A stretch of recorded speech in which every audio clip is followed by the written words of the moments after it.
Right. Let's get started.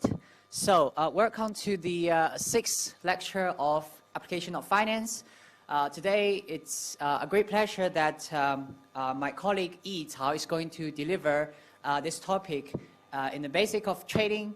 I'm sure all of you have heard about the Wall Street, and I guess some of you, if you have taken Business and Research Method 1, you probably know Dr. Yi Cao already. But one thing you probably failed to recognize so far is the close connection between Dr. Yi Cao and the Wall Street.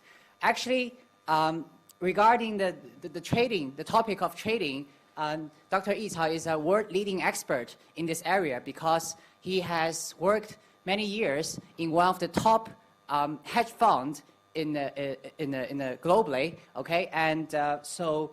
He's able to actually tell you much more about Wall Street if you're interested. So let's give a warm welcome to Dr. Yi Cao to deliver this topic to us.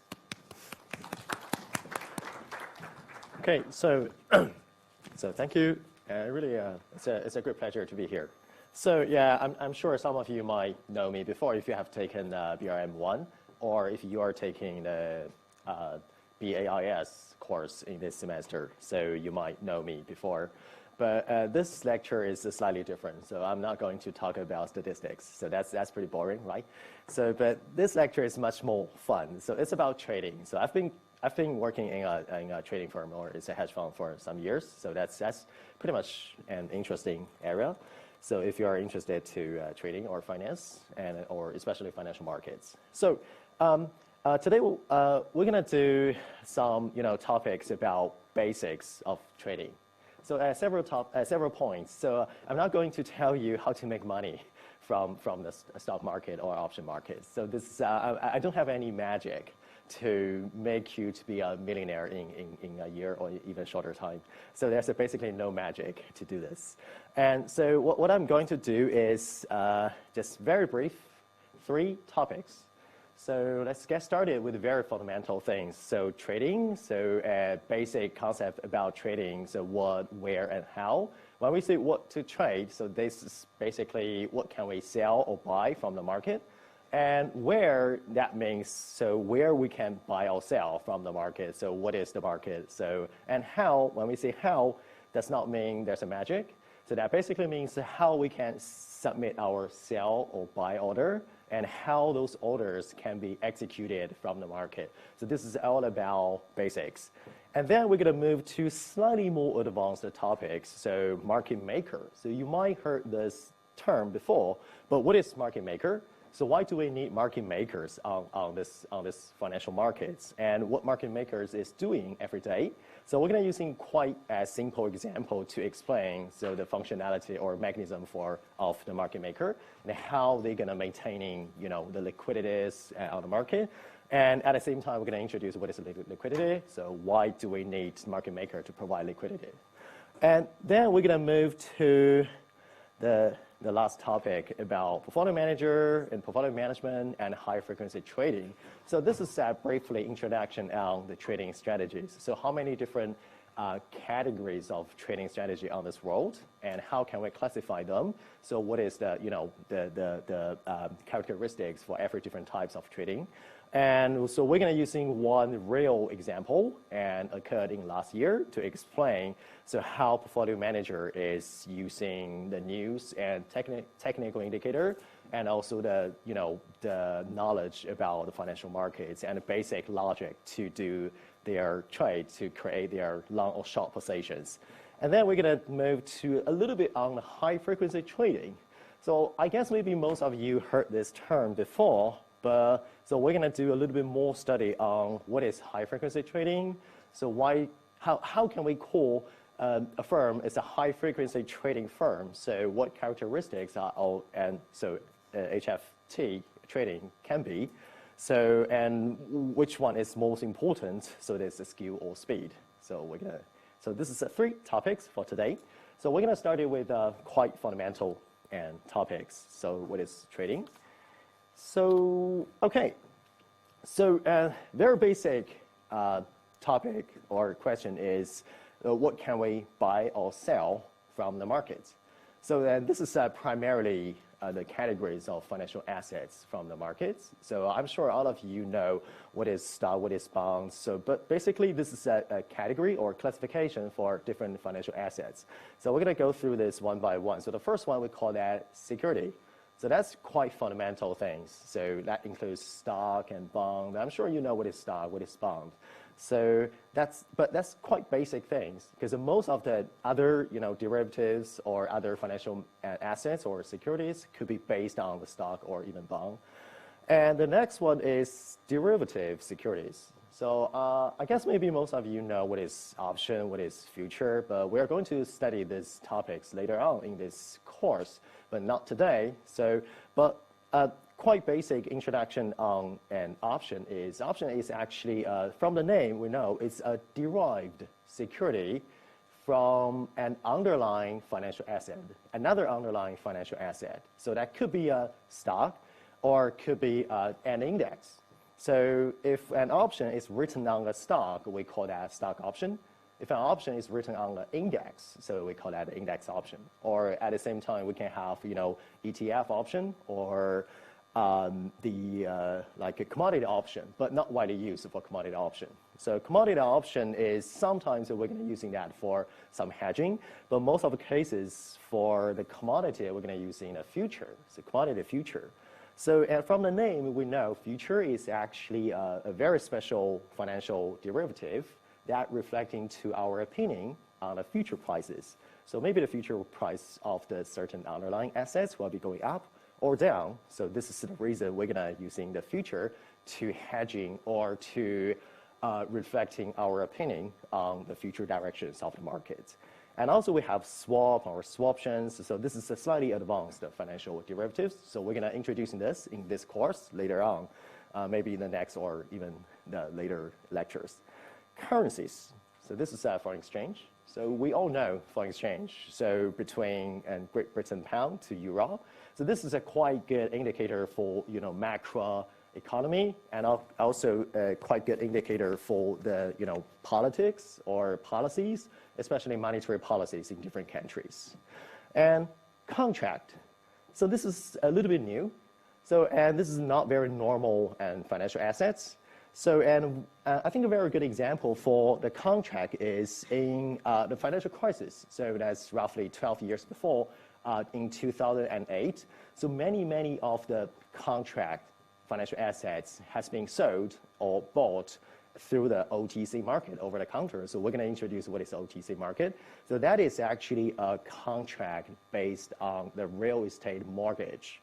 So, and this is actually not very good things, because most of the contracts are based on property mortgage with pretty bad credits and record. So, and this is actually a quite widely used financial assets in States, but not very widely used in Europe. But in recent years, and this type of a contract has been used more and more in European countries. Commodity. So this is quite major types of the financial assets. So usually we have the metal and agricultural products or any natural resources like in the natural gas. So this is quite major commodities. So usually when we try to trade commodities, so we are not using like traditional financial theories. So because the commodities, that's basically based on the demand and supply and from the markets. So what if we have more resources and from the market, so the price may be going up or down, or maybe some source of certain like a gold or silver or natural gas. So they have whatever crisis, so the price will be fluctuated and dramatically. And the last one, but not the least apparently, so real estate. So probably this is the most important financial asset in this world, and probably is one of the best real estate, one of the best financial asset in this world. So this is primarily the category. So we're not going to talk about those financial assets one by one. So in this lecture, we're gonna focusing more on just the very tiny category. So this is the security. So what is security? So you can see security is just financial and assets on the market that we can buy and sell, like a stock and bond. But actually, the securities is a little bit special and financial and assets. So this is not something physically existing somewhere. If you buy a stock, you cannot have a certain stock physically on your hand. But actually, if you buy a stock of a certain company, so you know that in theory, you actually own a tiny, tiny percentage of that company. So in terms of the market cap. So if you buy, in theory, 1,000 shares of Apple stock, so you can roughly own 0.00003% of Apple company. So you are one of the owner of the Apple company. Congratulations. But the percentage is so tiny, so it really doesn't matter for the company. But so why do you need to buy the stock or sell stock someday later? So you may have a number of different reasons, but one of the reasons, so this is, I think this is one of the good reasons, is that you expect, so in the future, so the performance of the company is getting better and better. So if that happens, so the stock price will going up as well. So, and then if you own the stock of a certain company, you can sell when the price is going up, and then you can make money. So this is a quite good reason for buy the stock for a company. And so you may have some other reasons. So for short term, you think, okay, there's a trend. So maybe the stock will going up for 3 days or 5 days. So as a speculator, you can apparently buy that stock, and later on you set it out, and you can make money. So this is one of the reasons. So that reflecting to the trading patterns or trading strategies in this market. So we're going to talking about how many different trading strategies in this financial markets. And another types of security is called bond. So literally, bond is a loan. So what if I want to borrow some money from my colleague and here, but actually I'm not allowed to release some bond. But what if I'm an owner of a huge company? So it is possible. If the company need to raise some money, so I can basically release or basically I can say, so I need some money. So if you are having good opinion or good expectation of our company, you may think, okay, if you invest on me, on this company, so in the future, so the bond will give you much better return. So this is literally a loan, so from the borrower and investors. So the borrower could be a company. If it is a company, we call that a corporate bond. If it is a government, we call that, for example, U.S. Treasury. So this is a government bond. So, and that is bond. So for the borrower, so borrow money is not free. So I need to pay the investor back by a predefined rate. So that's actually the reason we call the bond a fixed income security, because the income for the investor is more or less the fixed one, because we have a predefined interest rate. So, and I guess in this course, we're going to talk about a bond, and is it right, in the future? So in the future lectures. Okay, so primarily, so we can see the securities could be classified to two big categories, so marketable or non-marketable. So if you can very easily to buy or sell one of the stock or bond, so that we can call that some marketable securities. Or if it's not really easy, so we can call that, okay, this is a non-marketable. And so for non-marketable securities, usually that's, the private company shares. But for marketable, so that's basically includes the equities or the debt, that's basically the stock or the bond. Okay, when we see marketable, so we need to think about what is the market. So apparently stock exchange market is one of the major market we need to do the sell or buy. And so let's take a look on the stock exchange market. I'm sure all of you know, like a London Stock Exchange or European Stock Exchange, and that's called the Euronext. So, but actually stock exchange is a really, really interesting institution that's actually has been created for more than 400 years. So this is really interesting. And started in Amsterdam and roughly 400 years before. And London Stock Exchange has been created more than 350 or 40 years before. So this is a quite long history. And so I guess maybe in the movies you can see in the last century, 1970s or 1980s, you can see inside the stock exchange, there's loads of different stock brokers or dealers wearing different colors of jackets and yelling at each other and making thousands of phone calls a day, trying to make the trade executed or trying to make money or lose money someday. So this is actually the history of the stock exchange market. That actually quite interesting. If you watch some movies, you will see that. But starting from 1971, so when NASDAQ has been created, so more and more stock exchange market become electronic. So and today, so I would say maybe 100% of the stock exchange or trading venues are electronic. So we still got some dealers or brokers and yelling at each other. It's basically not yelling or talking each other inside the exchange market like Chicago and commodity markets. But most of them are through the internet, through the networks between them. So today, let's take a look. So this is actually, can you see this? And from Wikipedia. So it is the top 10 exchange market. So just to give you an idea. So this is the top, in terms of market cap, this is the top stock exchange markets around this world. So the first one is NYSE. It has been created many years before. This is one of the iconic locations in New York City. And NASDAQ is the second one. And the third one is the Japan Exchange Group. So this is relatively new. So because this is actually has been created at 2012 as a merge result of the Tokyo Stock Exchange and the Osaka Stock Exchange. So before 2012, there's basically no Japan Exchange Group. So when they have done the merge, so the Japan exchange market is become one of the biggest and stock exchange market in this world. And the next one is Shanghai and Hong Kong and Euronext. Euronext has been created many years before and based on a number of stock exchange across different countries in Eurozone. And the next one is a London Stock Exchange. And then is Shenzhen, and it's Canada and Mumbai. So this is basically the top 10. So it's a quite interesting rank. So this rank has been stable for some years in terms of the market cap.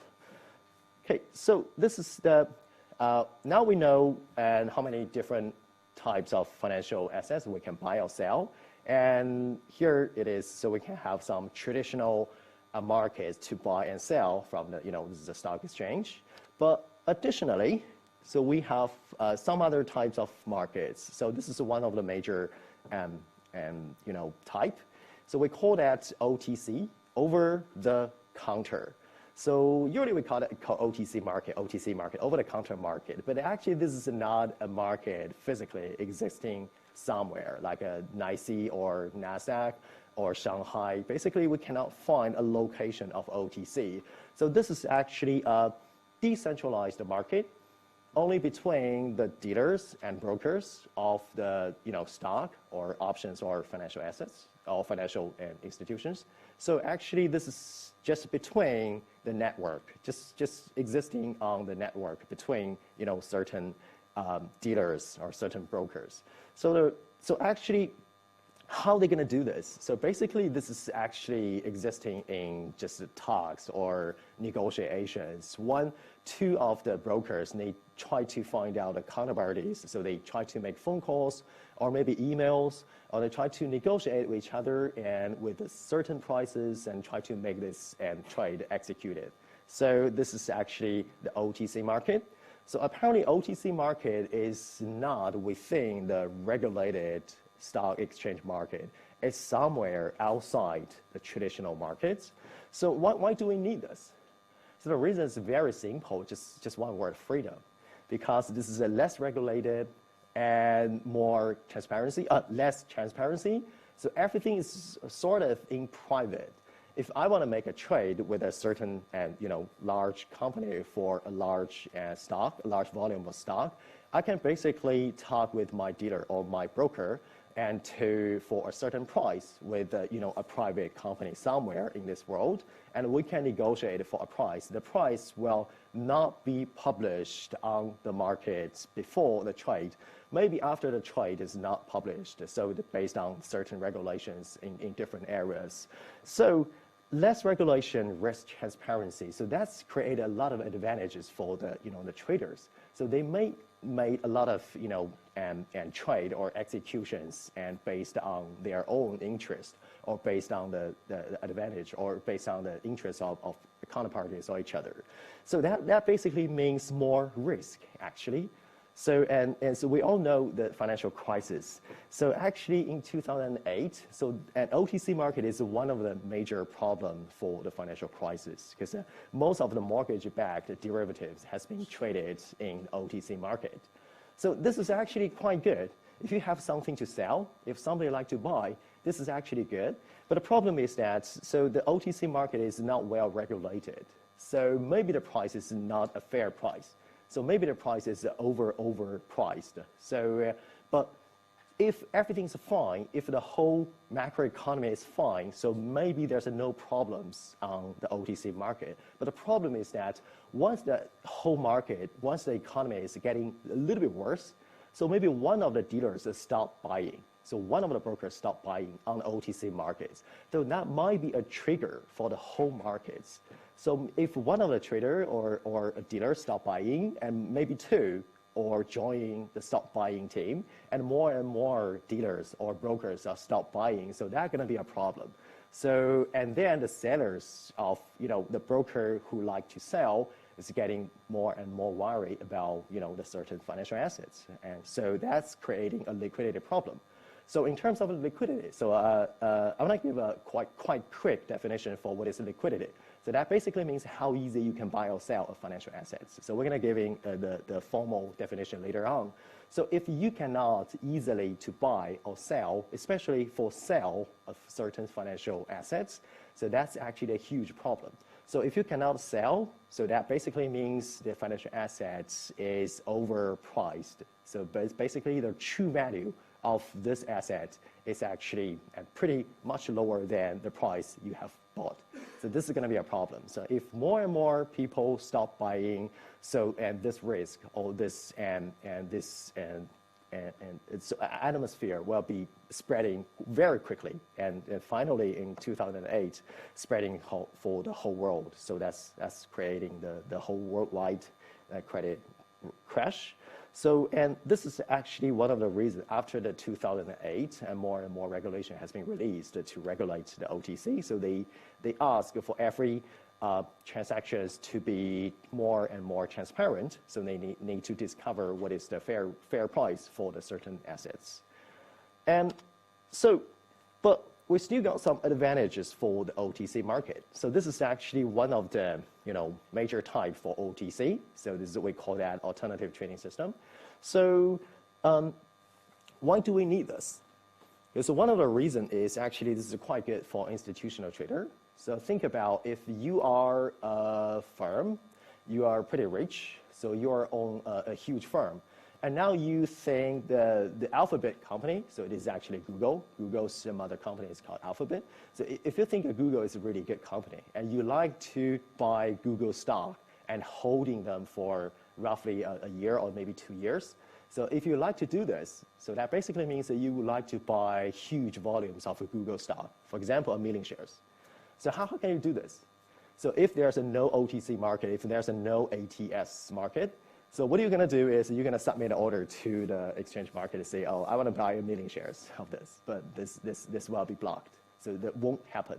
So if you submit a huge buy order directly to the exchange market, so and the first thing happened is so the exchange market will block it. And then, so FBI will investigate. So what's going on here? Are you trying to manipulate something? So this is actually not going to happen in the US. So, but what you can do is you can submit this order. So this is actually not an order submission. So you can tell a certain broker or dealer, so I really want to buy 1 million shares of Google stock. Okay, so the dealer will do everything for you. So they know you have to buy 1 million shares, but this not happen in maybe a single day. Maybe you're going to have to buy across the next several weeks to basically finish your execution. So, but this dealer is going to call a number of subscribers. So, hey guys, so I want to buy Google stock. So I won't tell you how many volumes I want to buy, but I just let you know I want to buy Google stock. So how many shares do you want to sell? So maybe you have 1,000 shares. That's good. Maybe you have 10,000 shares. That's good. So I want to buy them all. So this is how the ATS market is working.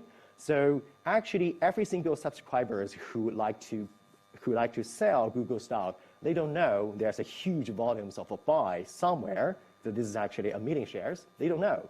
So basically, the impact of the buy to the markets can be minimized because the people don't know if I really want to sell the Google stock. I think, okay, if you give me a really good price, I can sell to you. So I don't care. So who want to buy? I don't care. So how many shares does somebody want to buy? So I just want to sell that. So this is actually a quite good mechanism for institutional trader.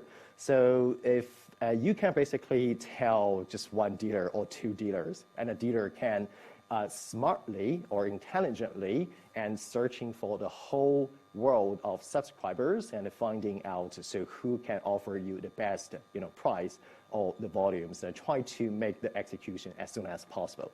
So this is actually quite good for the institutional investors. And this is actually what happens today. So most of the buy-side fund, so if they like to have a huge buy or a huge sell, so this is what they are going to do. So they are not going to submit an order to the market, so to the exchange market. That's very dangerous. Okay, so ATC is usually started in US and Canada, so it's widely used in US and Canada. So, and this is actually several examples for ATS, so electronic communication network. So this is basically today every ATS is trying to use computerized, so they are not trying to use just a face-to-face tradings. And dark pool is a quite special term for the limit order book. So that basically means if I want to submit an order to the whole market, but with my volumes invisible, so that basically means I want to buy something with a good price, but nobody else in this world can see my orders. So the dark pool is actually a term corresponding to the limit order book. So we're going to introduce what is limit order book later on. So, and then we're going to go back to what is dark pool again. So, so now we know where we can trade. So we can have the traditional exchange market, we can have OTC market, and then let's take a look on how we can buy or sell from the market if you are an individual trader. So I guess maybe you've seen this term before, broker and dealer. So those are actually the quite important intermediate financial institutions. So, and if you like to buy some stocks in London or Shanghai or New York, NYSE, so basically you're going to have to use, as an individual trader, so you're going to have to use either the broker or dealer. And so I want to introduce some other terms at the same time with the broker and dealer, because usually we can see a lot of terms in here. Dealer, broker, arbitrager, speculator, and hedger. So that's quite confusing. So I want to introduce them one by one. So we're going to starting with what is broker, what is dealer. So actually, broker and dealer are quite similar, but the basic difference between the broker and dealer is that so the broker, they does not hold any inventory of the stock or financial asset or securities, but dealer, they actually have their own inventories of certain stock or options. So this is a major difference. So you can think about the broker as the real estate broker. So if you like to buy a property somewhere, apparently the broker, they don't buy the house before you. So they actually introduce you to the house and to the property and tell you the advantage for that property so you can buy from the seller, from the owner. So this is actually the broker. For the stockbroker, so they are actually intermediate financial institutions. They just introduce you, okay, I'll let you know this is a good stock and you can buy or you can sell. So, but for dealer, this is slightly different. If you want to buy a car, and so you usually go to a car dealer, but car dealer, they own the cars. So this is the difference between a broker and dealer. So for some of the firms, especially for prop trading firms, so the full name is a proprietary trading firm, they are actually the dealers. So they can be, they can be market maker, they can also be a dealer. So they have their own inventory of stocks or options. So they can sell from their own account to you, or they can buy from you to their own account. So this is a difference between a broker and dealer. So mostly broker is just quite, I don't want to say broker is not good, but broker is really important, but broker is usually quite small companies. That could be large, but usually they are, in terms of a scale, as pretty smaller than the dealer. So, but a dealer could be a huge company and containing, software engineer, hardware engineer, and they're trying to make their trade or portfolio management. So based on their own decision, because they have a huge risk of inventories, because they have their own account. So they are actually sort of portfolio managers, but they can sell and buy with individual traders. So this is the broker and dealer. And at the same time, we can have some other terms called arbitrager, speculator, and hedger. So this is actually completely different from what is broker and dealer, but the name is quite confusing. Some people get confused about those terms. So that's the reason I want to introduce them together. So actually, arbitrager, speculator, and hedger are all traders, but the difference between them is corresponding to the purpose of their trading or the characteristics of their trading. So you're the arbitrager, so would like to do the arbitrage. So what is arbitrage? So they believe the market is not efficient. So apparently a market is not efficient in practice. So they believe the market is not efficient in terms of the time or in terms of the location. So sometimes a stock has been listed in two different markets, so they can try to do the arbitrage in two different markets, sell one and buy another one. Or sometimes they believe so one of the financial securities is not efficient in a certain day or with corresponding to another financial asset, so they can buy one and sell another one. So this is actually called pair trading. So, and I want to buy one, sell another one, so make the profit between them. But speculator, so actually most of the individual traders can be considered as speculator, including myself, if I like to buy or sell some stocks. So most of the cases for speculators, we are trade based on our bet on basically a short term. It's not very long terms. So short term is actually 5 or 6 or several weeks. So this is actually a slightly short term. So we bet on the trend in the short term based on maybe the news or maybe some very simple analysis on the performance of a certain company, or maybe from the market and environment. And the hedger, so this is slightly different. So the hedger is actually not trying to buy the stock for making money. So most of the cases, this is trying to reduce their total risk of their portfolio. If they buy an option, so they try to reduce their risk for that option. So at the same time, so they can buy or sell a certain underlying stock if that option is a stock option. So I guess maybe we're gonna introduce more and delta hedging strategies later on when we introduce option in this course. So, and this is actually primary types of traders on this financial markets, but this is a classification of trader in terms of the patterns of or characteristics of the trading. And so you may also see a lot of different names in some books. So we're going to introduce the names of different traders later on. And okay, so we talked about a lot on buy and sell. So actually in financial markets, we also use another term called long and short. So long and short is corresponding to buy and sell. So when we buy a stock, so we can say we long a stock, we have a long position for a stock. If we sell stock, we can say, okay, we short the stock. And so if we sell like 1,000 shares of Google stock, we can say we can have a short position of a Google stock of 1,000 shares. So what is a position?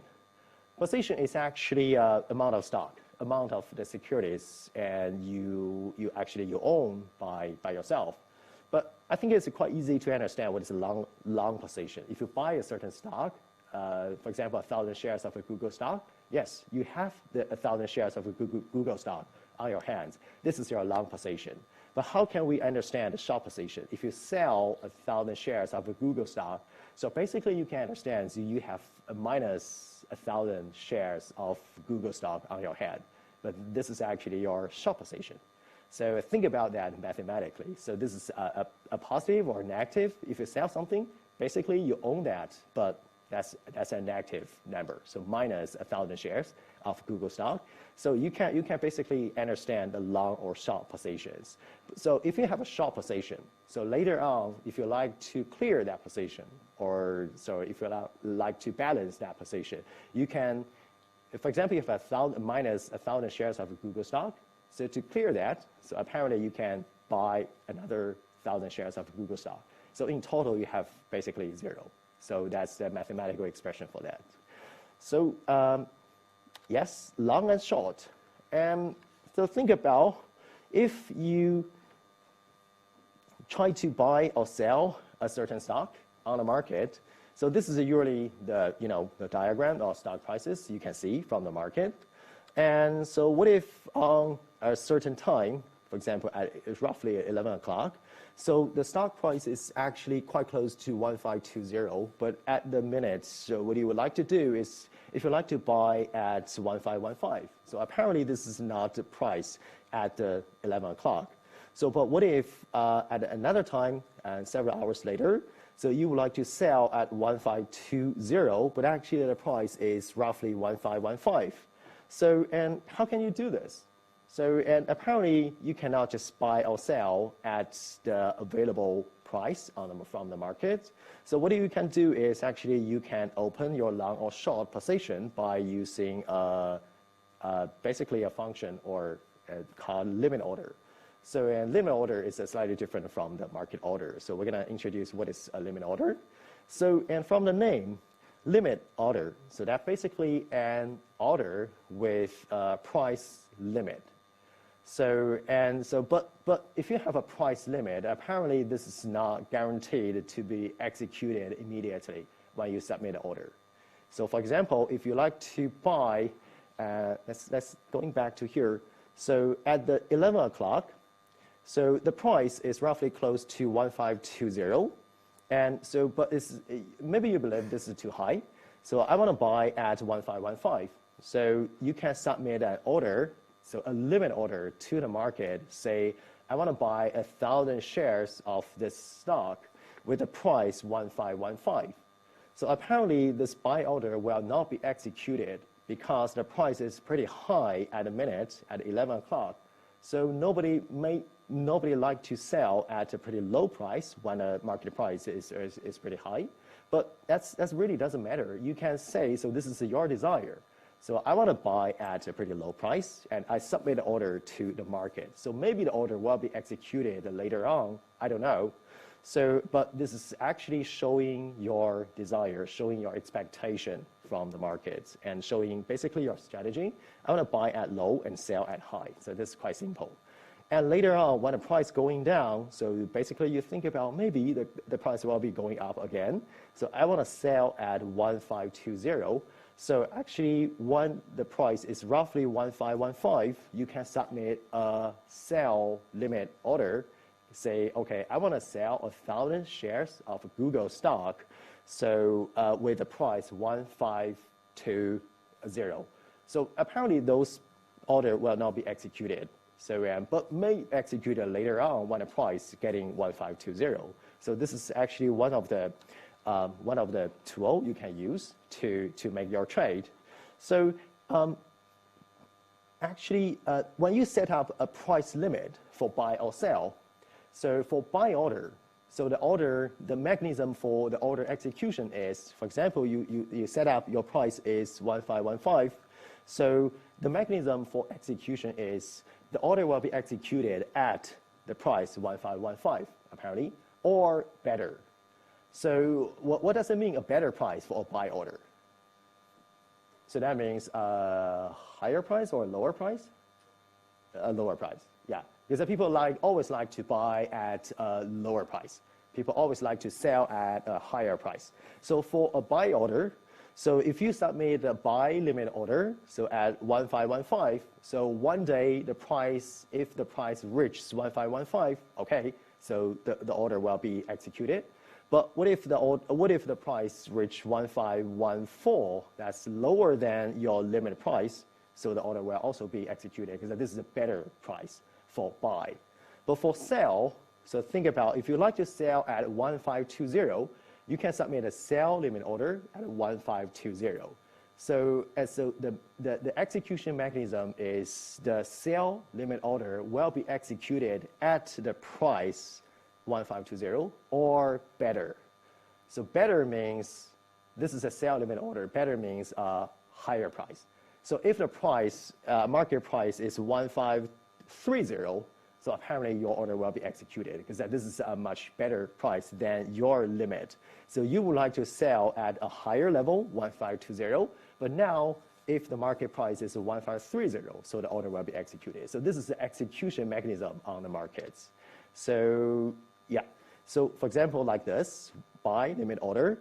So if we have an order, so this is an expression for a buy limit order. So I want to buy 1,000 shares at the price 1515. So when the price is 1515, apparently the order will be executed or lower. So because I can buy lower than this, that's much better price than this. For the sell order, so if I want to sell 1,000 shares at 1520, so if the price reach 1520, I can apparently sell. But if the price is higher than this, I can also sell. So this is actually the execution mechanism.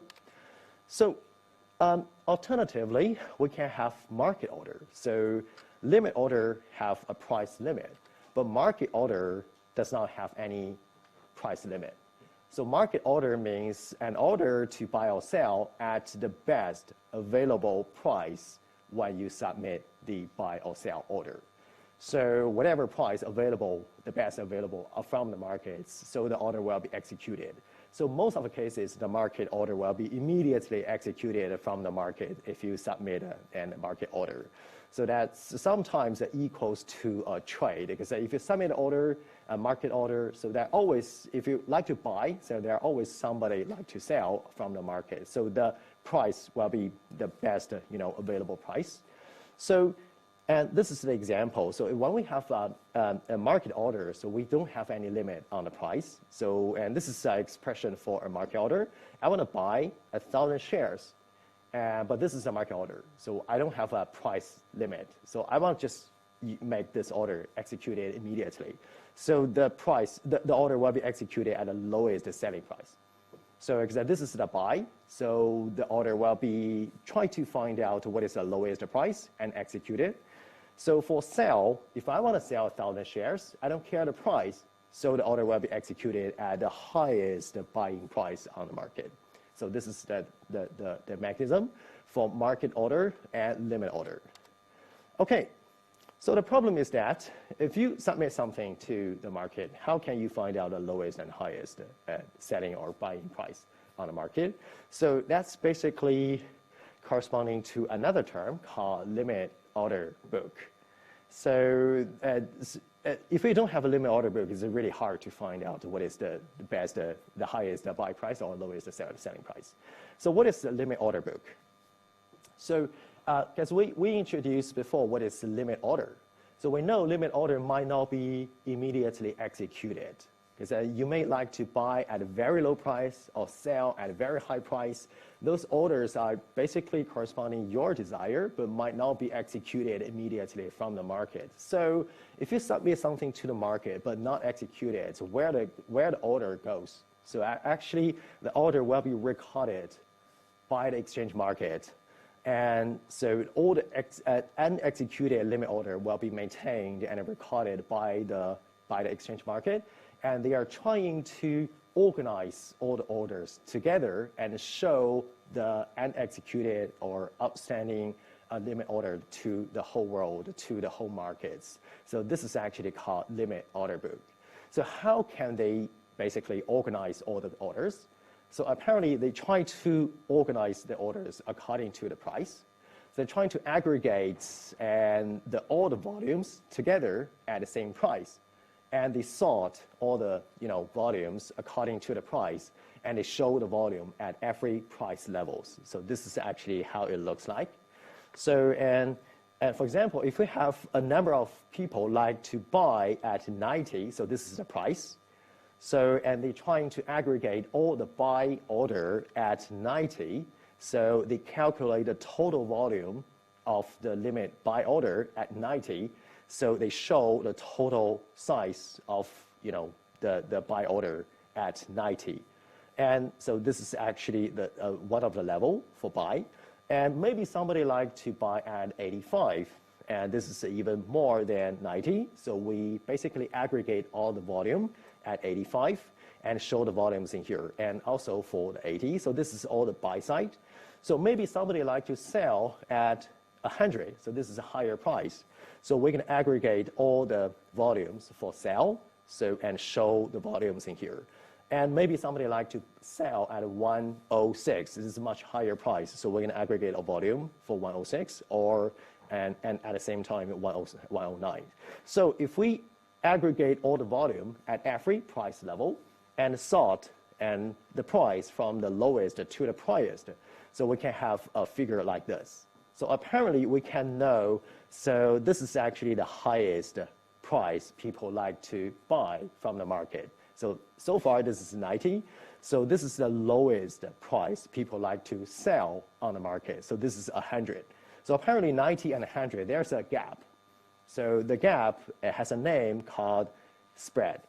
So we also called the buy side, so as the bid size, and also the selling side as the ask side. So the spread is also called the bid-ask spread. So between the highest buy price and the lowest selling price. So this is actually the order book. So let's think about slightly more on the order book and the spread. So think about, yes, now we have the order book like this, and then so we have more limit orders submitted to the markets. Okay, so how can we aggregate the new limit order from on the markets? So think about now, what if we have a 4? So the first one is a buy limit order. So buy with 100 shares, and the price is 90. Okay, cool. So we actually have 90s in here. So we need to aggregate all the volumes at the same price. So apparently 90 with 100 shares need to aggregate it at here. But in here we have a 91, that's the next buy limit order. So I would like to buy 100 shares with a price 91. Okay, so we don't actually, so far we don't have a level of 91. So maybe we're gonna have to make the 91 to be here. So this is slightly higher than the 90. So this is a new level of buy price. And for sell, we have one order. I like to sell 200 shares with a price 100. So basically, we have a selling price 100 in here. So we need to aggregate, so the 200 with 1,000 and 100 in here. And also 106 should be aggregated in here. So if we aggregate everything together, so the new limit order book could be something like this. So this is a new level of the highest buy price. So now it's 91. So the second highest buy price is 90. So, but the volume for 91 is pretty small, just at 100. And the lowest, the selling price is still the same, just 100. So, but the volumes is bigger because we have new orders aggregated to here. So now we actually have the spread slightly smaller than the previous one. Previously, we have the spread, so 100 minus 90 is a 10. So now the spread has been narrowed down a little bit.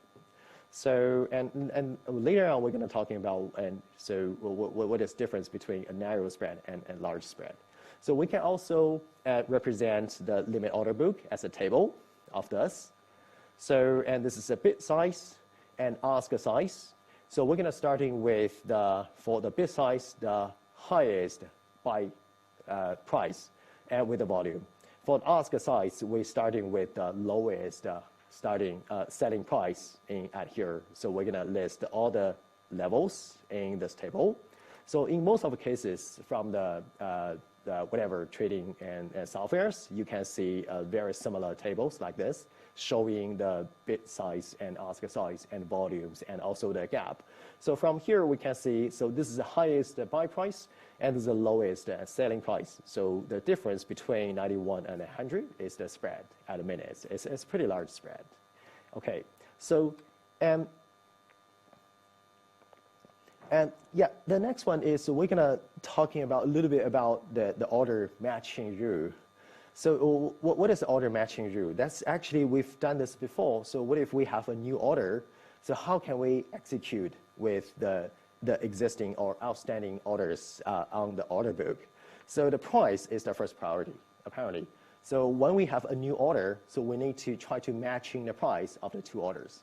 So, and for the same prices, so the second precedence rules for the same price order, so first come, first serve.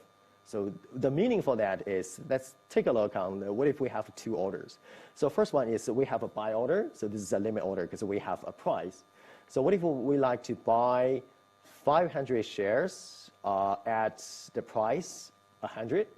Okay, so this is a buy. Let's take a look on this and limit order book. So apparently we have a selling level at 100. Okay, so 100 at 100. So this is a buy, this is a sell. So basically they are matched. So because they have the same price. So somebody like to buy a sell at 100, somebody like to buy at 100. Okay, so but here is 500 volumes. So apparently we need to execute this order, buy order, with the the unexecuted selling orders on the market. But which part of the 500 shares can be executed? So from this part. So this is a slightly new one, or the previous one. So actually, and for the same price level, so we basically do the execution by the first come, first serve. So this part is later than the previous volume. So we're going to execute the previous volume, 1,200. So on this part, so we're going to execute 500 of the first volume, part of a volume. And so the later 100 shares will still be there. So if this is from trader 2, if this is from trader 1, so that basically means trader 1's and selling order will be partially executed. But for trader 2, their order is still there, not executed on the market. So this is actually first come, first serve. And so what if we have another order? So this is a buy market order, because we don't have a price limit in here. So I want to buy 1,500 shares without any price limit. So this is a market order. So this is pretty good. If I like to buy with a market order, that means I basically need to execute this with the best available selling price on the market. So what is the best available selling price? So 100 apparently. So, but the volume is huge. So this is 1,500. So basically, I need to execute this part in total. And so this is 1,300 in total. And we still got 200 remain. So that 200 will be removed to the next. If we consume all of the 1,300, and then we're going to move to, after the execution, we're going to move to, at a minute, what is the best selling price? That will be 106. So we're going to move to the next level. And so we execute for the remaining 200 shares and from the first part in here. So this is actually the order matching rules on the market. And okay, so let's think about an example of order book. So what if we have order book of this? And now we have 4 orders coming into the market. So how the order can be executed? And so how let's take a look on this example. So, and this is a new order book. So we have the bid prices. So the highest buy price is 575.93, and the lowest selling price is 578.00. Okay, so this is a pretty narrowed spread between the highest buy and lowest sell. Okay, and now the volumes for every levels of sell and buy is quite different. So now the first one is we have the first order. It's a buy limit order. I want to buy 10 shares, so that's pretty tiny, and with a price 5, 7, 8. Okay, so let's take a look on this. 5, 7, 8. Is there any matching orders on the market? So actually, there's a 5, 7, 8 selling order on here. So this is actually on the selling price, ask price. So we have a buy order. So basically, we can execute this buy order with this part. So now we have a size of 17 shares on the market. I want to buy just 10 of the 17 shares. So that's actually quite easy. So we can basically execute this order, first order, with the ask size, the first level of ask size. So after the execution, apparently previously we have 17 minus 10. So now we have 7 size remain on the market. So we basically consume part of the volumes on the best ask size. Okay, the next one is another buy. But the size is a 50, but the price is a 576. Somebody like to buy at a pretty low price. Okay, so let's take a look on the 576. So 576 is slightly higher than this. So this is the highest buy price at a minute on the market. But 576 is still lower than the lowest selling price. So it's really hard to make an execution because nobody likes to sell at the very low price of this. But this is actually, we cannot aggregate for this level to any of the levels at a minute on the market. So apparently we cannot aggregate, so we're gonna have to move this order and to the bid size. So yeah, this is actually a new level because we have a new price, and so we're gonna move the new price to be here. So that basically means the highest bid price, the highest buying price is slightly higher to 576, but still lower than the lowest selling price. Okay, the next one is selling order. So somebody like to sell 100 shares at the price 577.9. Okay, let's take a look on the price. So this price is, and compare with this one and this one. So how can we compare this? So 577 apparently is lower than this, but still higher than this. So it's quite hard to make an execution. So how to do? So we're gonna aggregate to a new level for the ask size. So now we have a new ask price and a new bid price. So the spread has been narrowed down a little bit. So the next one is quite interesting. So somebody like to sell 100 shares, but at a pretty low price. So he really want to make the execution. So apparently, so 574 is lower than the highest buy price. So think about, is it possible to execute this order? Yeah, I guess so.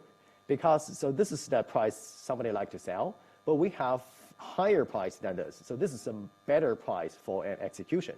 So we can actually make the execution of this order with the first level, but actually we cannot consume all the 100 sales because now we only have 50 in here. So we need to execute with the first one, and then we still got 50 remained. So we compare this price with the second level. So 575. So this is actually lower than the second level. So we can execute this remained 50 with this second level of the buy side. So we have 51. So actually we need to consume the total 100, and we still got 1 shares remained on the market.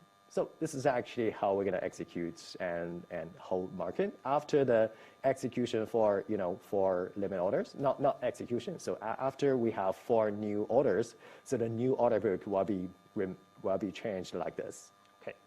So yeah, I guess maybe we need to have 10 minutes or 5 minutes. Okay, 5 minutes rest. We're gonna getting back at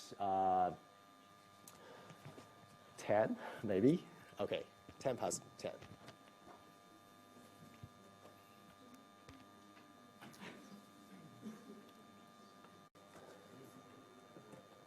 Oops. Okay, so I guess we need to get started. So, we discussed what is limit order book, and what is bid price, and what is ask price. Okay, and so because of the spread between the lowest selling price and highest buying price, so probably there's a problem For example, if you observe some market price by using whatever software, so and the market price is something like this. So think about if you observe like for example, if you observe a price like this, so you think, oh, this is pretty good. It's a lower level of a certain price. I want to buy. But there's a tiny problem is that, so actually the executed price of your buy or sell might not be the price you observe from the market. So because we have the spread in here. So think about, so this is that limit order book. So that's always, and in the exchange market. So the observed market price is somewhere between the bid and ask. So now if the spread is 10, so the bid is 90, and the ask price is 100. So the market price might be somewhere is at 94 or 95, not necessarily to be the midpoint, but somewhere around the midpoint. So you observe a market price at, for example, 95, and now you think that this is a really good price, and you want to buy. So if you want to buy at 95, so that might not be happen. So because you can basically submit a market order or limit order. Think about if you submit a market order, so I want to buy at the best price at the market. So you think about maybe you can execute at 95, but actually if you want to buy, so the best price at a minute on the market is 100. So basically there's a gap between here.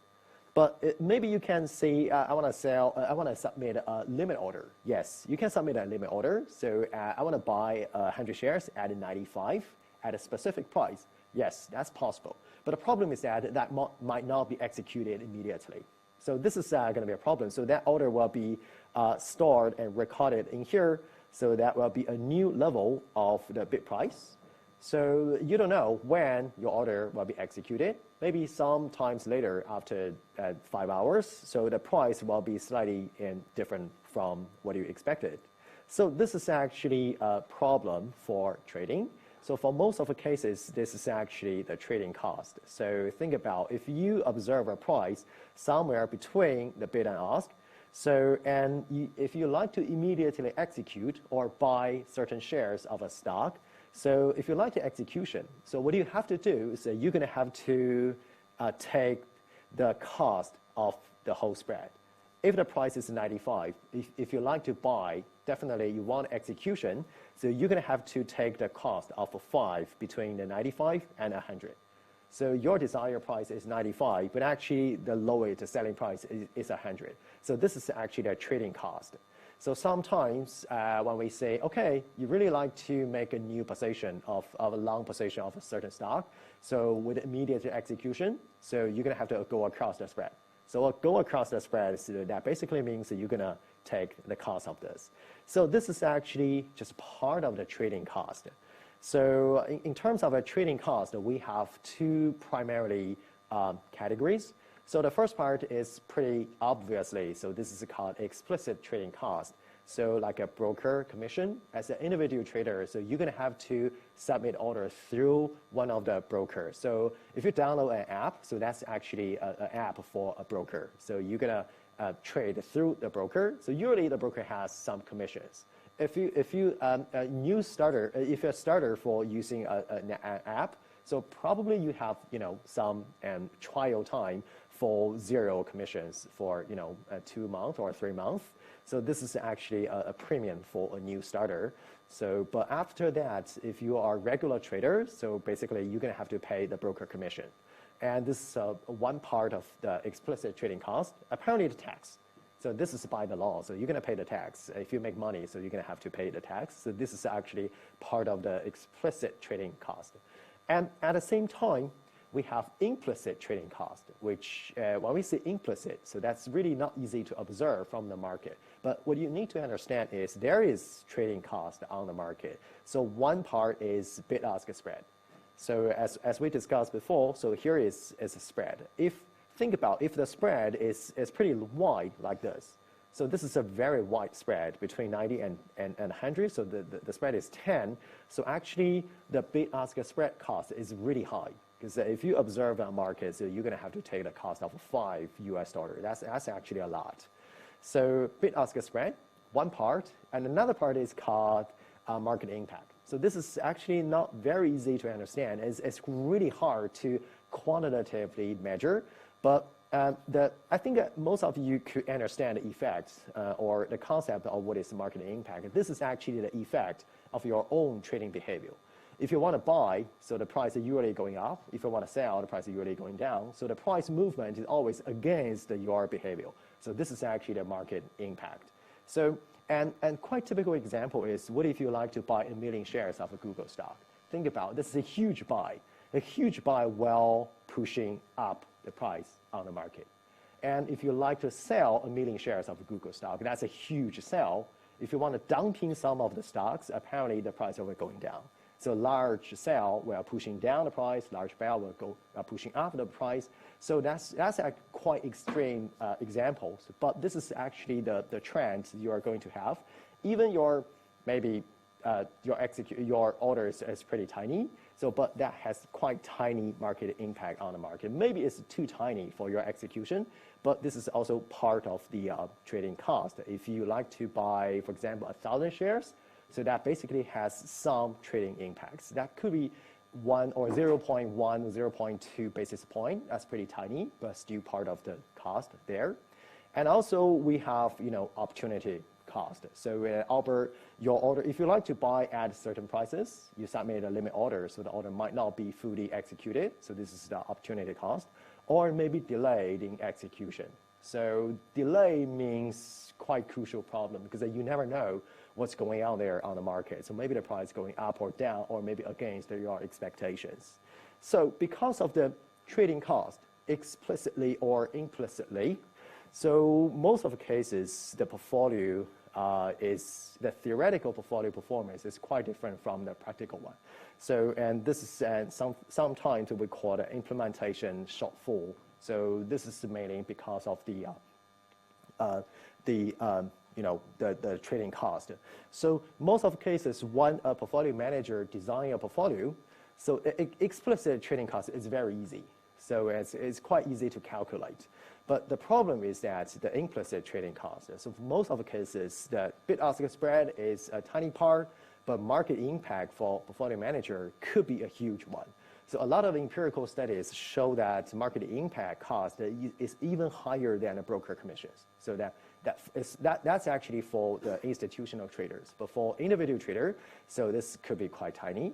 So, and this is actually what happens on the market. So usually, the difficulty is that it's quite hard to simulate this. It's quite hard to quantitatively find out what is actually the shortfall is. So this one of the reasons is that bid-ask spread, so in the future, is quite hard to predict. And also, the market impact is really hard to quantitatively measure. So, but there are some research in this method, in this area, to try to find out what is a market impact if you like to buy or sell 1,000 shares of whatever stock. Okay, so yeah, speaking of the trading cost, so think about explicit trading cost is fixed. It's quite easy, yes. And so what if, so because we know those are costs, so we don't like costs, so nobody likes the cost. So we would like to make the implicit trading cost to be as small as possible. So this is also the desire for the exchange markets. So the exchange markets would like to attract more and more traders to trade. So they like to make the implicit trading cost as small as possible. But how to do this? Let's think about what is the implicit trading cost. So the first one is the bid-ask spread. So if the bid-ask spread is huge, apparently the cost is huge. But what if the bid-ask spread is pretty tiny? So the implicit trading cost will be quite tiny. So that basically, if the bid-ask price is 0.1 US dollar, so that's just 10p. So that's basically quite easy to cover. And also, if the aggregated volume at the both sides is huge, so that basically means the market impact could be quite small. And also the opportunity cost will be small. So the aggregated volume, so that's basically, sometimes we call that the market depth. So that basically means if you like to buy, for example, large volumes of certain stock, but because the volume is aggregated on the market is huge, so that's quite easy to make the executions. So the conclusion is that, so what if we can make the spread small? So the part of the implicit trading cost will be small. So that will attract more and more people to trade because the cost is pretty small. And what if the market depth is pretty large? So that means, okay, so the aggregated volume is pretty large in here. So that means that market impact and opportunity cost could be minimized. So that's also quite good for the tradings. So looking at this, so this is actually a pretty bad limit order book because the spread is so high and so the volume is not very large. So what if we have something like this? So what if we have a spread like this? That's pretty tiny. So what if we have the volume like this? That's really good for trading because that's basically the spread is tiny, maybe less than $1. That's pretty good. So that basically means if you like to buy or sell something, so the cost might be just less than $1. That's pretty good. But who can provide such a liquidity to the market? So who can do this? So now we basically introduce one more things. It's called market maker. So actually, market maker is trying to provide this liquidity. But why market maker would like to do this? So let's take a look. What is market maker? Market maker could be an angel because market maker provide liquidities and provides the buy and sell orders on the market. And the regulation for market maker is the market maker must put a buy and a sell order on the market at the same time. They cannot just put one order. So if they put one order, they break the law. So basically, they'll have a huge amount of fine and for the market maker. So they're going to have to put a one sell, one buy on the market. But the volume really doesn't matter. So the volume basically reflects to their interest of trade or their capability or their inventories. So think about if a market maker put a buy and a sell at the same time to the market. For the buy order, it's slightly easier to understand. So yeah, it's yes. So if market maker has money, so it's quite easy to buy. But for the sell order, if the market maker put the sell order on the market, so he must have those stocks on their hands. So this is the inventory. So the market maker must have certain inventories, certain volumes of inventories on their hand. So they need to be a dealer. So a dealer could be a market maker. So market maker must be a dealer. So they definitely have their own account and holding certain amount of stock or option on their own. And that's the reason they can basically put a sell and buy order on the market. Because the rule is that the market maker must guarantee the execution. If they put a buy order, somebody want to sell, so they must execute that. If they put a sell order, somebody want to buy, so they must execute. So this is the regulation for market maker. So and market maker need to commit to continuously quoting, continuously putting a buy and sell to the market. So they cannot just put one pair and then stop. No, because this is their responsibility to maintain the liquidity of the market. So for example, so this could be a pairs of order provided by market maker. So a 98 and 93. So by doing this, so actually the spread apparently is getting narrowed. So for the normal traders, so that basically means the one part of the implicit trading cost is lowered by the market maker. But the problem is that the market maker, they are doing their own business. So how can we survive? So the basic logic is quite simple because every time they provide two orders, one sell, one buy. So most of the time, so I would say 99.9% of the time, so the sell order's price is always higher than the buy price, right? So that basically means for the market maker, so they could execute at two prices. For their sell order, that always be basically 98, for example, for this case. And for the buy order is 92. So for the market maker, he always buy at a slightly lower price and sell at a slightly higher price. So this is why they can make money. So this is actually a pair of orders. If those two orders can be executed, so apparently the market maker can make money because this is 90 sell at 98, buy at 93. So maybe you think, wow, this is a quite interesting business. I want to do this because this is quite easy. Because actually think about it, this is actually not very easy. You must hold certain amount of inventory of the stock because you never know. So how many stocks, how many volumes that people like to buy or sell on the market. And also you have competitors, some other market makers. So you put 2 orders in here. So somebody put even better orders than this. So you're going to have to compete with them. And how to compete, so that's pretty complicated. So, and this is actually not very easy business, but the basic logic for the business is quite simple. So they can put a sell and buy, they can make money. So and this is actually their logic. And so why do we need a market maker? So a market maker could actually stabilize or the whole market and try to provide liquidities, and at the same time, and the market maker can basically and try to adjust the market prices to a fair value. So here it is. So this is a fake example, but I think that this example is quite an illustration for how the market maker can basically, according to the supply and demand and the market news and market announcement, to adjust the price on the market. Okay, think about, so what if we have a stock? So far, the market price is roughly 94, and this is the limit order book. So and we have a pretty low bid and pretty high ask. So it's 90 and 100. So this is so far the market. Okay, so and because this is on NASDAQ, and this is for one of the and company. And think about at midnight in United States. So we have a positive news from Shanghai about the stock. So you can think about maybe this is quite similar to the Tesla's new manufacturing line started production in Shanghai. So actually Tesla and built a huge manufacturing factory in Shanghai. And one day, if starts production, so that basically means a really good, amazing news for the Tesla. Okay, think about if this is at midnight in US and a good news has been released in Shanghai at daytime, but some traders might wake up and take a phone. Okay, so they read the good news. So they think about, right, cool. So this is a really good news for Tesla's future. So I believe the stock price will be going up. So I would basically like to buy at, because so far the market price is 94, and this is a midnight at the United States, so the market is closed. So and you think about, okay, the last day closing price is 94. That's pretty good.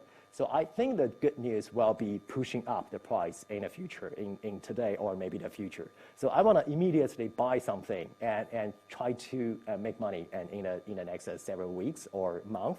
So a lot of individual trader would like to play the buy order on the market. So at 94. So most of the people would like to do this.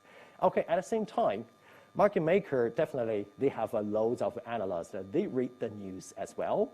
So they predict, okay, the market price will definitely higher than 94 and in the next few days. So this is 94 is not a fair price for this company because they have a huge amount of production line, successfully in production now in Shanghai. So that basically means that sales will going up dramatically in the next several weeks.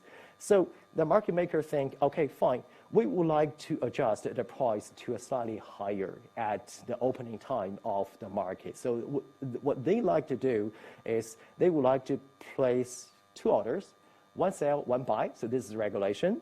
So and the sell order is 98, buy order is 95.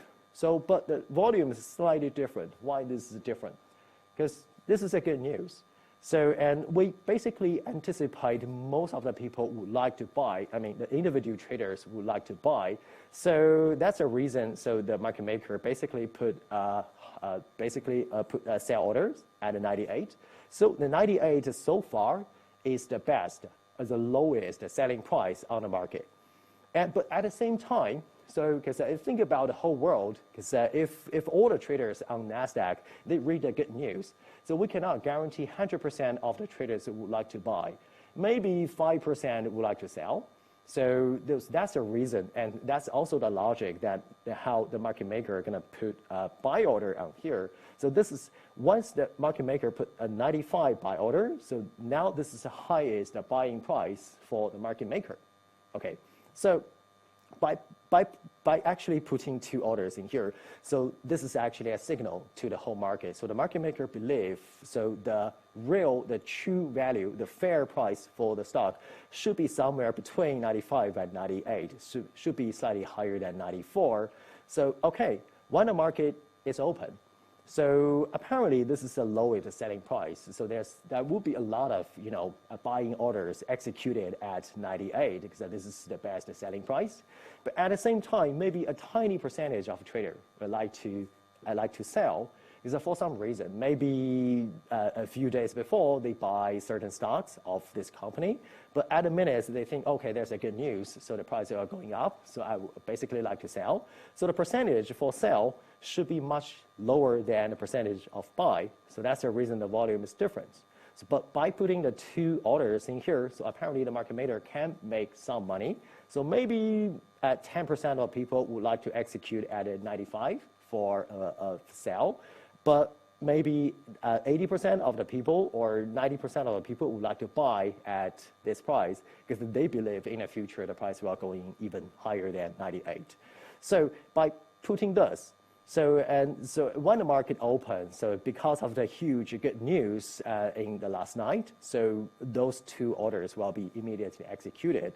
After the execution, so the price will be pushing up to 96. And after the 96, apparently the market maker would like to do another, type of market making. So they might place 96 or 99 on the market. So previously, there must be some outstanding orders here at 94, but this is actually not well be executed because the market has been moved higher than the 94 in a very short time. So that's actually a signal for those type of traders and those maybe the individual traders. So they realize 94 is not realistic price on the market to buy. So they might cancel part of the order and move to even higher. So following the market maker to execute at 99 maybe. So market maker can push up the price at a 97. So this and so this is actually a step by step and moving the price to the fair price of this company because of the really good news last night. And every step, so the market maker can basically sell at a slightly higher price, buy at slightly lower price. But think about the volume. Every time, so the selling volume is higher than the buying volume. So that basically means the market maker has a big pressure of the inventory. So what if one day he basically sold out all their inventories? So that's going to be a problem. So because every time they sell more than they buy, so this is going to be one of the problem and one of the risks the market maker has to take as a market maker. So, but why people like to trade as a market maker?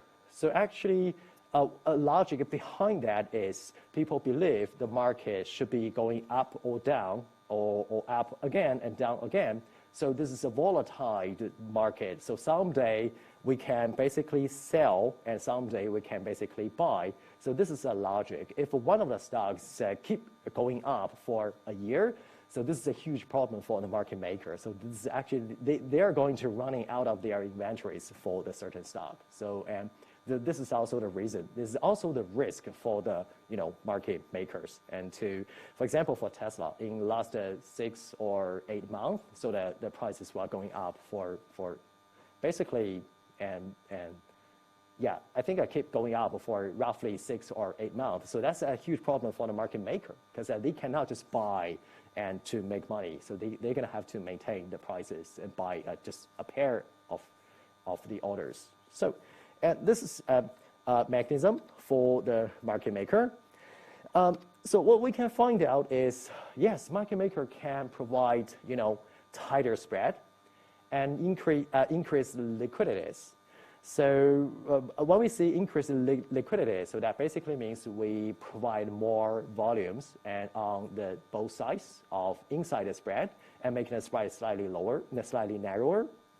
So and make more efficient price so for the markets and also reduce the price gap. So this is actually an advantage for the market maker. But actually, if you're looking at this example, so So apparently market maker has some power to control the prices, not control or to move the prices by their own power, by their own inventories. So this is actually another phase of a market maker. So sometimes a trader would like to say that the market maker would like a god with a sword in hand. So they could be an angel, or sometimes they could be a devil, and they have their evil faces. They have two faces because they have power. So they have their authorizations to move the market. So sometimes they move the market for a fair game, but sometimes they move the market for their own interest. So this is actually quite a tiny difference between a fair game and a game for their own. So sometimes even a regulator is really hard to detect there's a difference between them, because sometimes their behaviors is quite close to a fair value, a fair and trading for a game. So that's the reason sometimes a market maker could be quite close to a market manipulators. But for a market manipulator, so most of the techniques or strategies they are trying to use is transaction-based. So most of market maker, they are not going to use information-based. That's an insider trading. That's very easy to identify by the FBI or by the SEC. But transaction-based is really hard to detect for some reason. So I want to show you an interesting case. So this is actually a real case. I want to see, is it possible to play this? Okay, yeah, it's possible. So I want to tell you what does this mean later on. Okay, so we have a number of different lines in here. So the green line is the bid price. Okay, bid price. So this is actually, I think it's a future, but it really doesn't matter. So we can think about this as a stock. That's also possible for a stock. And the red one is the ask price, and the gray circle in here. So this is the execution. So let's take a look at what's going on here. So from the very beginning. So the red one is here, the green one is here, the red one is here. So that means the ask price is here and bid price is here. So that's okay. So the spread is not very high, it's not very wide. So the spread is roughly between 12.1 to 11.7 or 6.5 or something. So this is pretty tiny spread. And then one of the market maker, they are trying to place a number of the bid orders, and with the bid prices getting higher and higher and higher to the market. So they also place some of the orders, selling orders on the market, but with the same price. But actually what they really like to do is they really like to buy something. So they place the bid order and with the price higher and higher, and finally reaching here. So this is actually what they like to do. So when the bid price reaching the ask price, so that basically means the spread is almost zero. So the trading cost is pretty low. So some other traders would like to execute with there's a huge selling orders in here. So because the market maker always put selling orders at the ask size and try to sell something, but to try to misleading all the other innocent traders. They just put the bid price higher and higher.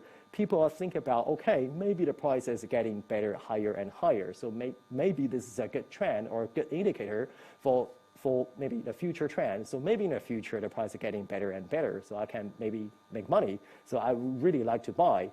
But this is actually a track for the market maker. So there's a huge selling price, huge selling orders in here. So this is actually the first execution.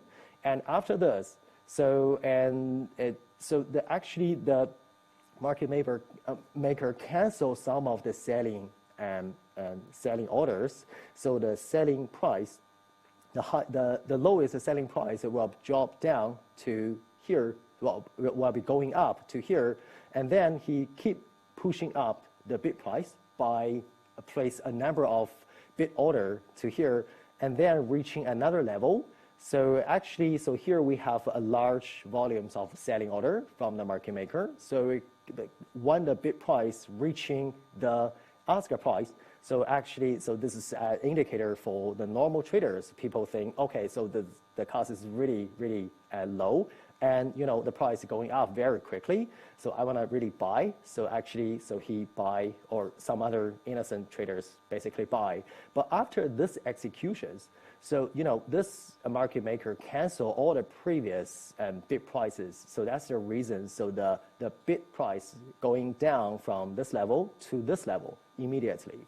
And the next one is that, so what he like to do is he would like to pushing down the ask price by placing a number of selling orders with every time the selling price is slightly lower and lower and lower. So, and that pushing down the ask price. So for the first time, so no executions, so nobody has been misled. So he canceled all the previous selling orders. So the selling price will be going up to this level. And then he trying to do this again and pushing actually the selling price is going down to this level. So actually what he like to do is he would like to buy at a pretty lower price because the price is going down, somebody think, okay, now the price is going down. So maybe it's a good time to sell. So actually there's an execution. So, and then after this, he would like to pushing up the bid price again to make another execution. So what you can see is, so the execution for the market maker is actually always sell at a pretty high price and buy at a pretty low price. And so the execution happens for many different times in a very short time. So this is actually less than, I think it's less than a second or 2 seconds. So this is a quite short time. So this is actually what a market maker can do to manipulate the prices, to misleading all the other innocent traders and try to make money. So this is the evil face of all the market makers. So, and this is also one of the reasons. So some people think the market makers they could be a god, but with sword in hand, they can basically kill you without any excuses. Okay, so this is also one of the reasons that the flash crash. So you may heard about this in 2010. So in May 2010, so the flash crash happened in S&P 500 and some other Dow Jones and index. So they collapsed and I think it collapsed 80% or something and rebounding very rapidly. So there are many reasons for the flash crash, but one of the reasons is because of this guy. So this is actually a trader. I think the trader is actually sitting in London, and he placed thousands of spoofing orders, so something like this, and on the one of the index future contract on the market, so and make a lot of money. So this is him. So and this is released by the newspaper. So many years before. So and at 2015, so he has been accused for manipulating the market. So for I think a quite long times in a prison. So this is actually the reason for people will be scared of some market makers. So after the flash crash, so there's loads of different regulations have been released, especially in Europe and also in the United States, to try to protect the individual traders. Okay, so we might.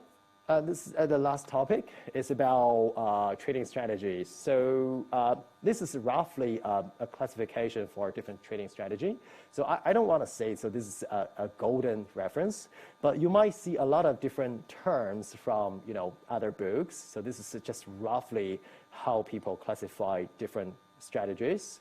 And the fundamental one, so this is actually based on a company's specific performance. So we read the financial statement, and we decide whether the company is going, the performance is going up or down. And noise traders, so this is actually quite I don't think it's a quite accurate term, but most of the people think this is a good term for most of the traders. So actually, most of the traders, including you and me, sitting here, so we are classified as the noise traders because we actually not part of a large institution. We are just trade based on our quite simple understanding on the economic trend, and we're going to reading to good or bad market news. So and using short-term, trading strategy, I try to make some money from the market. And our sentiment trader, so this is basically a combination of fundamental or technical analysis. So we read some financial statement, and we also try to figure out what is the trend on the market by using a technical analysis. and also market timer. So we're trying to focusing on technical analysis and find out what is the best time to get in or out of the market and to make some monies. Also, the arbitrage. So, and we long or short a pairs of securities and try to secure a certain level of profit, even the market going down or up, regardless of the bull or bearish or bullish. Okay, so, and those classifications are, I would say, is not quite accurate, but what I like to classify is in terms of 2 dimensions. So the first dimension is the frequency, how quickly you would like to rebalance your portfolio, and also, and what do you like to read, how you basically find out your trading logic. So are you just focusing on the financial statement, or are you just focusing on the technical indicators and from the markets? So this is actually 2 extreme cases. And low frequencies is basically for example, for some pension and a fund. So they would like to rebalance their portfolio every year or maybe half a year. So this is a quite low frequency, but for some firms, they would like to trade very frequently, very quick. So this is high frequency tradings. So, and those are the quite rough and so classifications for those type of, the traders. Most of the fundamental traders, they are quite low frequency and they rely on the fundamental analysis for the company. For market makers, and they basically need technical indicator and also they trade slightly high frequency than the low and a fundamental trader. And so, but for a portfolio manager, so they are not just one type of certain traders. So they need everything basically. So they need financial statements, they need technical indicator, they need the trend, they need a macroeconomy analysis, they need the news, and they need fundamental analysis. Or so this is actually what a portfolio manager needs. So what I want to do is share with you a real example. I think a quite interesting example. So think about now we are standing at last year. So this is the 16th of December 2019. So last year, so slightly before the Christmas. Okay, so this is a stock price of Amazon. So and the blue one is the stock price of Amazon. And so I basically put 3 indicators. So the indicator is very simple, called moving average. So this is a 50-day moving average, a 100-day moving average, and the 200-day moving average. Okay, so and the moving average, a simple definition for that is actually just the average price. So 50-day moving average is starting from today. I wanna calculate average for starting from today to the 50 days before, so we calculate the average price across the last 50 days, and so this is the moving average for today. And while we're moving to the next day, so we're gonna starting from the next day and calculate the average for the last 50 days for the next day. So we basically have a moving average for 50 days, 100 days, and 200 days. Okay, think about this. So what trend can you observe from this if you are standing at this date? So the price is pretty, volatile. And so this is December, this is 11/9, and this is November 26th and November 6th. So this is roughly a month and a half price. So the price going down and up and down and slightly up. So this is a pretty volatile for Amazon. But if you're looking at the trend, so 50 days moving average is slightly flat in the recent half a month, but previously slightly going down. And if you're looking at the 100-day moving average, so apparently this is going down. So that means in the last 100 days, so mostly the stock price is going down. But if you're looking at the 200 days moving average, so this is slightly going up. So this is a pretty funny. So that's because in the last 1 year, mostly the stock price is going up. This is the major trend. But in the last half a year, so roughly half a year, so the stock price is really bad. It's going down. So because this is across in here. But in the recent 50 days, it's slightly stable. Okay, so this is the major trend for Amazon stock. So what is the reason behind, so this is going down, so this is 100 days going down. So this is a why reason. So, because in the last roughly half a year or slightly more than half a year, so the management of Amazon is trying to push the one-day shipping or the same-day shipping for their prime customers in 2019.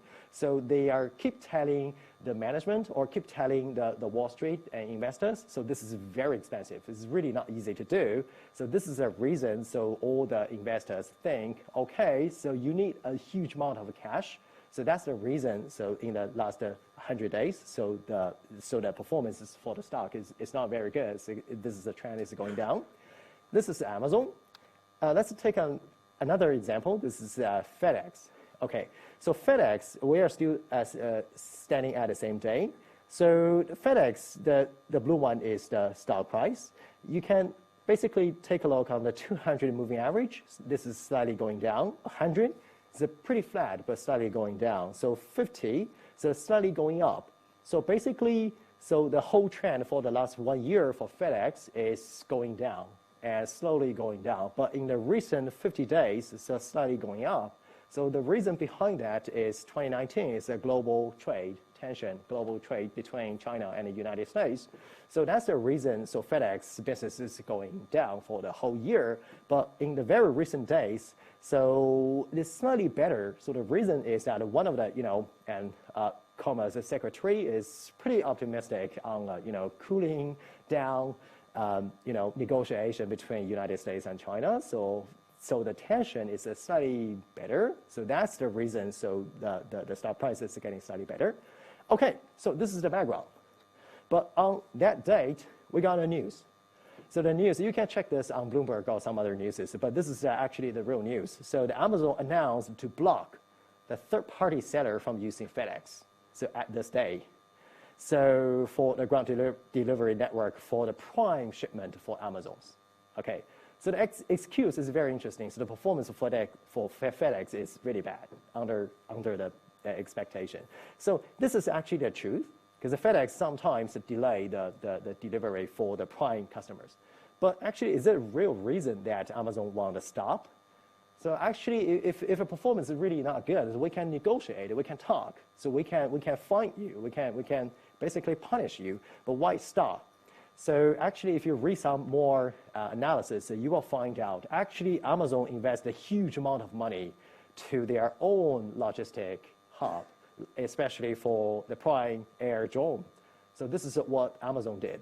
So still remember, so actually Amazon's stock in the last 1 year is not really good. So one of the reasons is that they spend loads of cash on promoting the same day or 1 day shipment for their prime customer. So this is the reason. Amazon spent a lot of money to expand 1 day delivery for prime customers, for prime customers. So this is what Amazon did in 2019. And also some reality is in 2019, Amazon delivered 3.5 billion packages and FedEx is 8 billion. But for FedEx, so roughly 1/3 is for Amazon. So what is the logic behind this? The logic is, what if Amazon stop FedEx and deliver the packages for their own?